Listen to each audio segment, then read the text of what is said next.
Shiller's CAPE ratio is ominously high, but do stock market technicals suggest a top? That's what I quantify in today's REKTelligence report.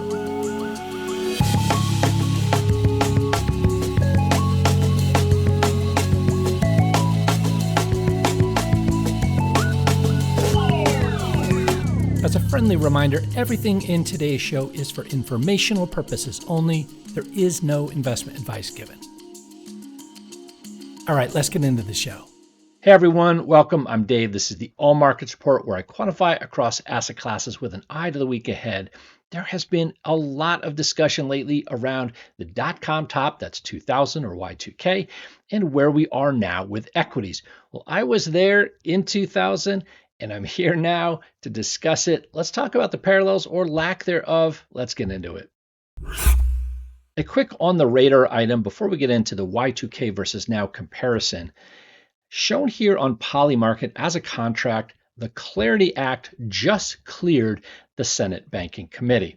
It still has a way to go to the Senate floor, and the odds here shown on Polymarket as of today, which is Sunday the 17th, shows a 61% chance of passing. So a little bit north of 50%, but not a high confidence bet, at least at this time. This provides or would potentially provide a federal regulatory framework for crypto and includes something the banks hate and are fighting, and I'm talking traditional banks, which is a yield on stable coins. That could be really revolutionary. Watch this. I'll be watching it. And of course, we'll return to this as it makes its way to the Senate floor potentially.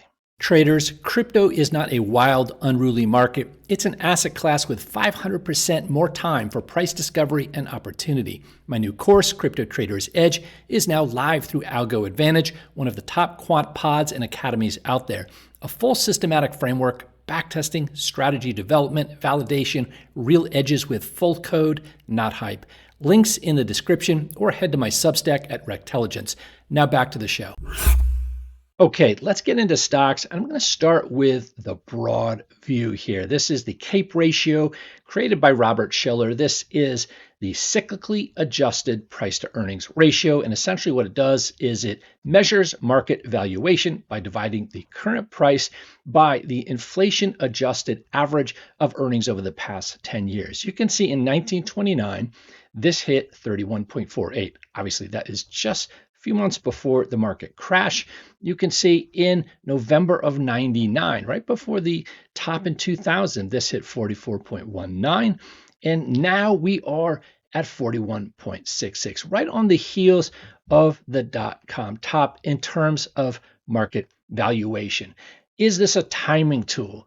Traditionally, no, it's not. It is an indication, at least historically, that forward performance or returns for the stock market will be subpar, a little bit below average. Obviously, you could dive into this in depth, but I wanted to share this as a backdrop. This is really what is causing so much conversation about where we are now versus the dot-com top. Let's do a bit of then versus now, then being Y2K, that is the dot-com top in 2000, and now, of course, being mid-May 2026. On screen, we have the NASDAQ 100 index, or NDX, with a 200-day moving average. And on the bottom, we have the REKTelligence stretch percent indicator. I'm using the 200 MA as the base for the stretch percent in these examples. What that means is, if you see the magenta color, it means that the NDX was above its 200-day moving average. If you see the orange, it was below. And of course, we can see a changing degree of stretch or percentage distance between price and the 200 MA. So at its peak in March of 2000, we saw the stretch percent indicator 59.37% reading. In other words, the NDX was almost 60% above its 200-day moving average. And that was, again, its highest reading. You can see that price did move just a little bit higher over the next couple of weeks or so before retracing to its 200 MA and trying to hold that for a while and then declining. And that was the start of the bear market. Let's look at where we are now. Are we higher? Are we lower? Here we are, 2026, as of the close, Friday the 15th. And we see we are 16.01% above the 200-day moving average. Obviously, we just retraced the market as a whole. The NASDAQ has bounced, as has the other broad market indices. And we can see that obviously we're nowhere near the degree of stretch we saw in Y2K. Now, are we definitely going to see the same degree or anything similar at the next equities top, whenever that is? Uncertain, right? It's certainly not required. Every top can be different. Every bottom can be different, although bottoms tend to share more similarities than tops, as a side note. At any rate, we're nowhere near there. The highest level we've seen in any recent time was coming off the COVID low. You can see September 2nd in 2020, we were stretched 32.79% above the 200-day moving average, or at least the NDX was. We're going to look at Chaikin money flow in just a moment, but first, just step back for a moment. The top stocks inside the NDX in 2000 versus 2026, they're not the same. There are some that are still the same, but many have changed. So I will look at some that are the same: Intel, Microsoft. I'll also look at the top performer in Y2K, the number one, and look at the number one now. So let's start here with the daily chart of Intel. This is the year 2000. On the bottom, we see the Chaikin money flow indicator, 21 days. And look at that last day of August in 2000. Intel just slightly puts in a new all-time high, and yet it does so as the Chaikin money flow indicates serious distribution. It was already quite negative, and this was right before the bear market, not only for Intel, but for the broader market writ large. As a side note, this is something that a brilliant analyst, Kevin Lane, showed me in New York in 2000, right around this time, and obviously I was grateful for it.